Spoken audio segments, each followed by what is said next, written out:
In this slidecast, we'll talk about 2, 3, 4 trees and B trees. Now the 2, 3 tree was the inspiration for the more general B tree. It allows up to n children per node, where n may be a very large number. And B tree was designed for building indexes to very large databases stored on a hard disk. Now the 2, 3, 4 trees are a special case of a B tree, where the order is fixed at 4. And a node in a 2, 3, 4 tree is called a 4 node. And the 4 node has space for 3 data items and 4 children. So here's our 2 node example, which we started out with when we did binary search trees. We had our 3 node, which we saw in the last slidecast where we had 2, 3 trees. And here is an example of the 4 node. And it still has the same idea where if we have 3 data fields x, y, and z, the values in the subtrees are related to these 3 values in the sense that they can be all values less than x, the values between x and y, the values between y and z, and the values greater than z. And you can generalize this to n for the general case of a B tree. So here's a 2, 3, 4 tree example where we have 2 nodes, 3 nodes, and 4 nodes. And fixing the capacity of a node at 3 data items simplifies the insertion logic. So a search for a leaf is the same as for a 2, 3 tree or a B tree. And if a 4 node is encountered, we split it. And when we reach a leaf, we're guaranteed to find room to insert an item. So this is very, very important. What we're saying is when we're searching for data, if we find a 4 node as we're recursing down the tree, we'll go ahead and split that node when we encounter it. So this is sort of an aggressive, sort of preemptive approach that we're going to be aggressive and split 4 nodes as soon as we encounter them, so that we will always have room to insert a node, and then we don't have to sort of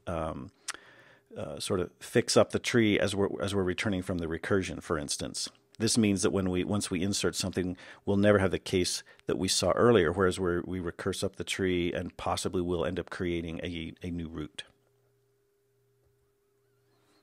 So here's an insertion example into this tree. Now, a number larger than 62 is inserted into one of this subtree's leaf nodes. And a number between 63 and 78 inclusive is inserted into this 3 node, making it a 4 node. A number larger than 79 would be inserted into this 2 node, making it a 3 node. So let's insert 25. Now, we'll first look at the root and see that 25 belongs in the left subtree. And as we recurse to the second level, we'll encounter this 4 node. And the idea is we're going to split it and move the middle value into the parent in this fashion. Okay, here I'm going to back up. Here's the combination. We're going to insert the value into this 4 node, and we end up propagating the 21 up to the root.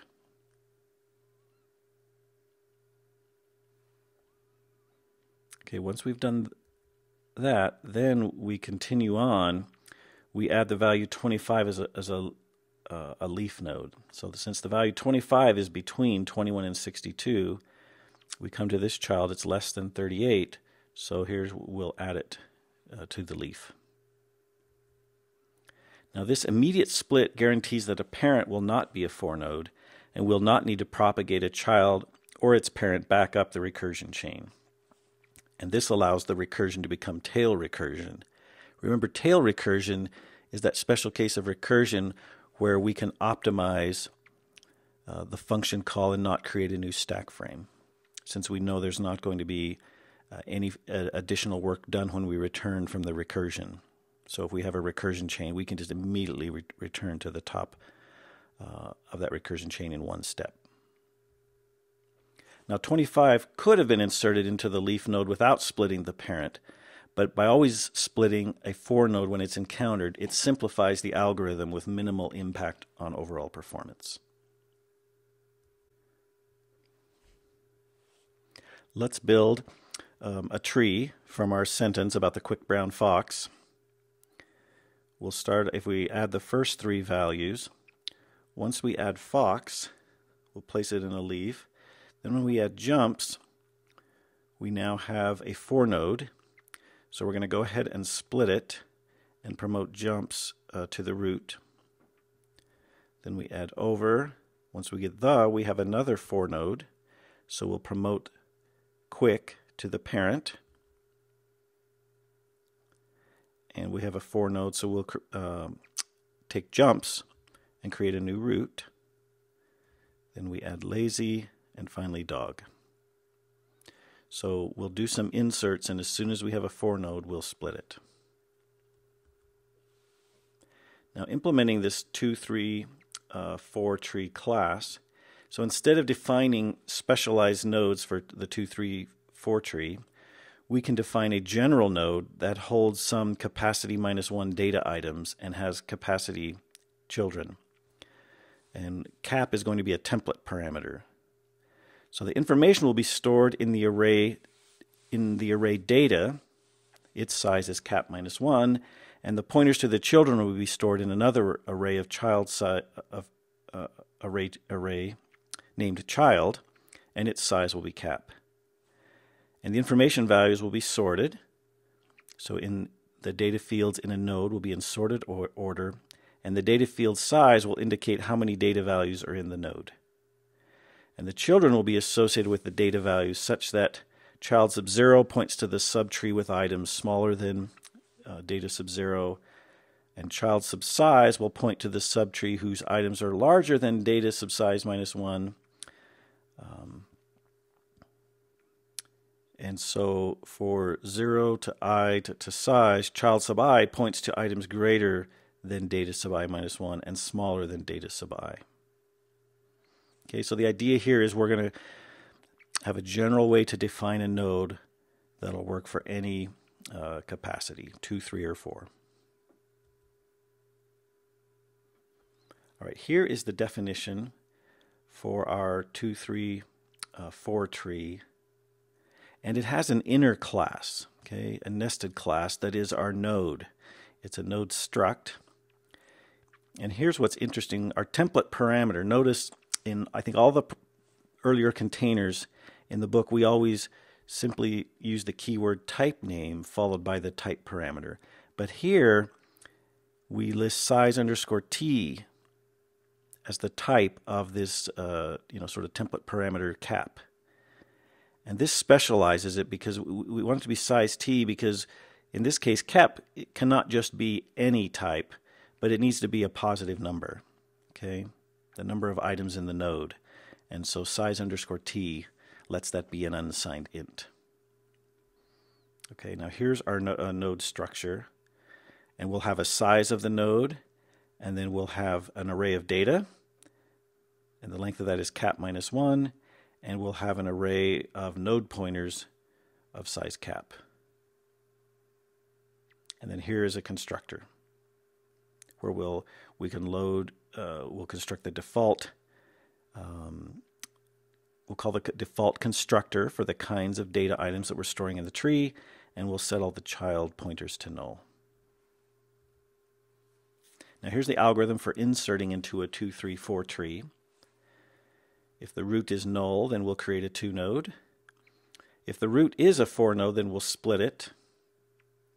And then while the item is less than data sub index, we'll increment index. And if the item is equal to it, we return false. We can't insert it because it's already there. Otherwise, if the child index is null, then we'll insert the item into the local root at position index, and we'll move the existing data and child values to the right. And if the child subindex does not reference a 4 node, then we recursively continue the search with child subindex as the local root. On this else branch, we'll split the node referenced by child subindex, and we'll insert the parent into the local root. And if the new parent is equal to the item, will return false, and if the item is less than the new parent, we'll recursively search with child subindex as the local root.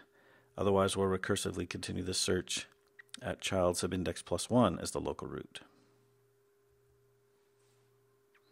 And here's the starter function for insert. So we'll insert an object into the tree, and we'll do, if the root is null, we'll create a new node and add the data field as the first item in that node. If the root size is 3, then we'll call the split node a routine and so forth. So this is some code. I'll let you study this and study the other code that's available to you in this chapter. Here's a recursive insert function. We pass it a local root and the item to be inserted, and we return true if it was inserted or false if the item's already in the tree. And you should stop the slidecast and study this code. We'll cover this in class. Here's the split node function. It takes a pointer to a node. It has a reference to the new parent and a reference to the new child. So new child is we create a new node. The new parent gets node data sub 1. The new child size is 1.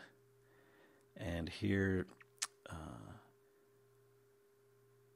is where we take data from the node and copy it to the child, and the child has a node size of 1. Here's the recursive insert into node function. Again, stop the slidecast and study this code.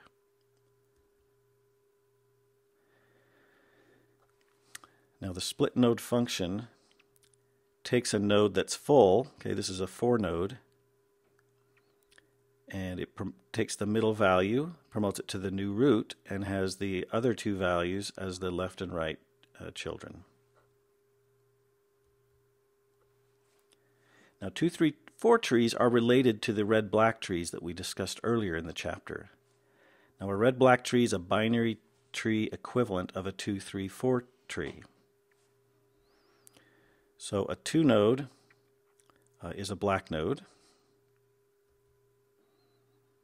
And on the next 4 slides, we're going to think of the as the blue circles as red circles in our book. And here, a 4 node is a black node with 2 blue children. Okay, this is just showing sort of we can take a 4 node and treat it as though it were, a red-black tree of this form. And a 3 node can be represented as either a black node with a left blue child or a black node with a right blue child. And inserting a value greater z that's greater than y into this tree, it would yield this tree in our 2, 3, 4 trees, and in our red-black tree example, it would look as follows, and you can see they're equivalent. Now inserting a value z that is between x and y,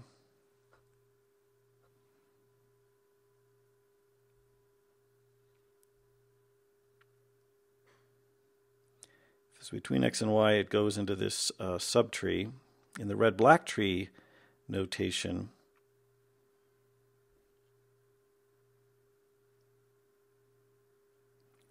once we add this value z, then we have to do a right rotation followed by a left rotation to construct a new tree that looks like this, with a black node as the root, with 2 red siblings. Now a B tree allows a maximum of cap -1 data items in each node, and each node except the root has between cap -1 divided by 2 and cap -1 data items. So this means each node is roughly half full. And an example with cap equal to 5 is as follows. So here's a B tree The capacity, we can have 4 data fields at each level. And the maximum number of children is the order of the B tree. So we'll represent that as the variable order. In this case, it's 5. So the order of this tree we would say is 5 because every node can have a maximum of 5 children. And the number of data items in a node is 1 less than the number of children. For example, here in the root, we've got this as a 5 node that can hold 4 data fields. Now, other than the root, each node has between order divided by 2 and order minus 1 data items. That means everything between, in this case, between 2 and 4. And the data items in each node are in increasing order. And the first link connects to a subtree with values smaller than the parent's smallest value. And the last link is a subtree with items that are greater than the parent's largest item. And then the other links are to subtrees with values between a pair of consecutive values in the parent. Now, B trees were developed to store indexes to databases on disk, and disk storage is broken into blocks, and the nodes of a B tree are sized to fit in a block. And each disk access to the index retrieves exactly 1 B tree node. And the time to retrieve a block off of disk, it's large compared to the time to process it in memory.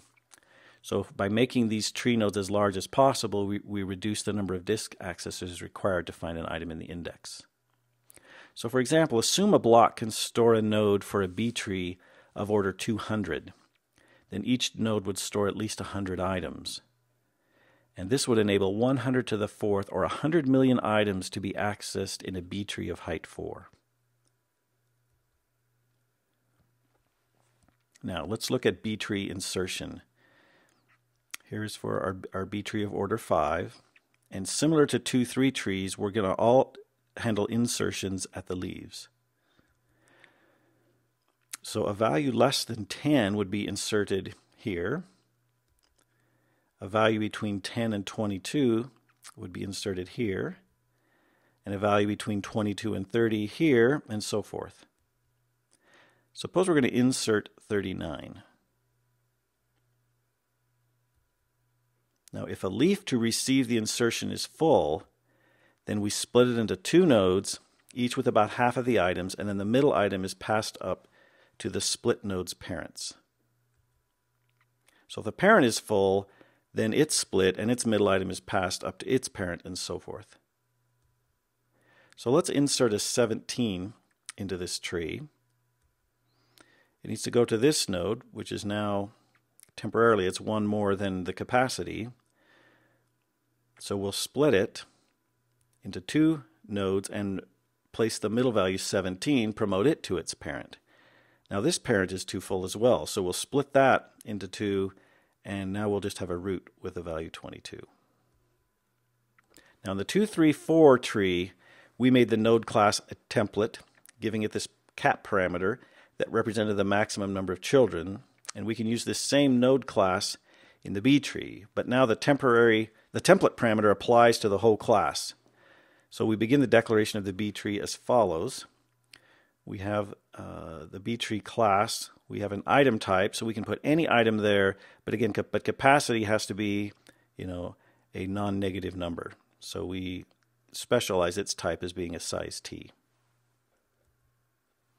Now the definition of the node class is the same as for class 2, 3, 4 tree, and the insert function is similar to the 2, 3 and the 2, 3, 4 tree, and it searches the current node for the item until it reaches a leaf, and then inserts the item into the leaf, and the leaf that is full is split. Now in the 2, 3 tree, we describe this process as a virtual insertion into the full leaf, and then using the middle data value as the parent. And this parent value was then inserted into the parent node during the return process. In the 2, 3, 4 tree, we avoided this complication by splitting a full node during the search. Thus, the search process never terminated with a full node. Now, if the maximum number of children is odd, and thus there's an even number of data fields, then splitting on the way up the recursion chain results in the split node and the split off node having an equal number of data values. And if the split on the way down is applied, the split node and the split off node can become unbalanced, with one node having one less than half the values and the other having one more. So if the number of children is even, so if there's an odd number of data values, then splitting on the way down is simpler, since the center value is well defined, while after the virtual insertion there's a choice for the center value. However, the result has to be that either the split node or the split off node has one more data value than the other. So here's an algorithm for inserting into the B tree. If the root is null, we have to create a node. Otherwise, we search the local root for the item. And if we find it, then we return false. Our insert fails.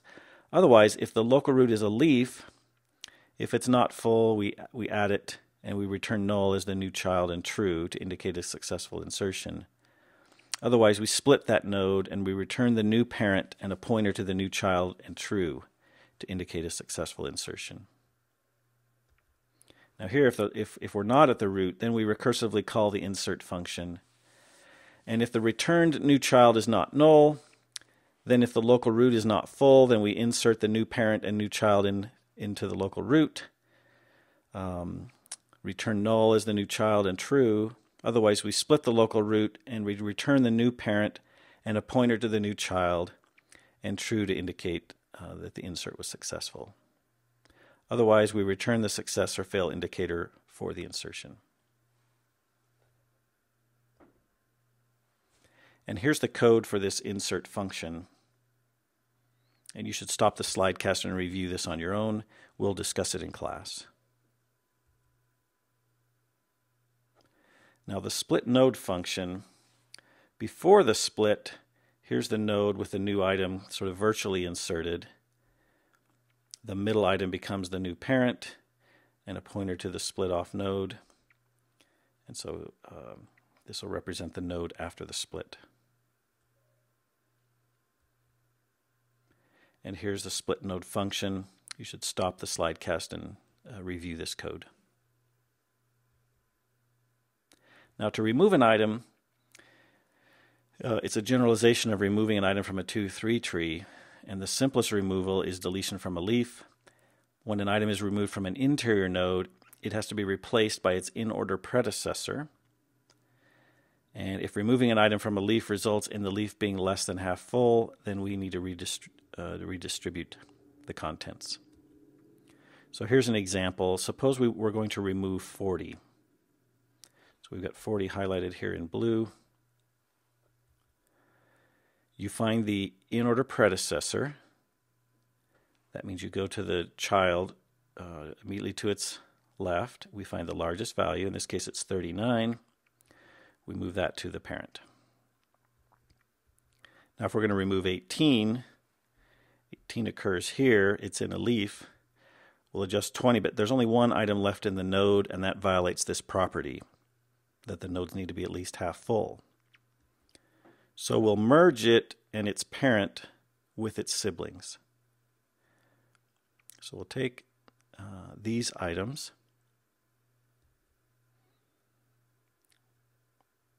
So we'll get rid of its parent value, merge it into its sibling. This node now only has one item. So we'll merge it with its parent and its sibling.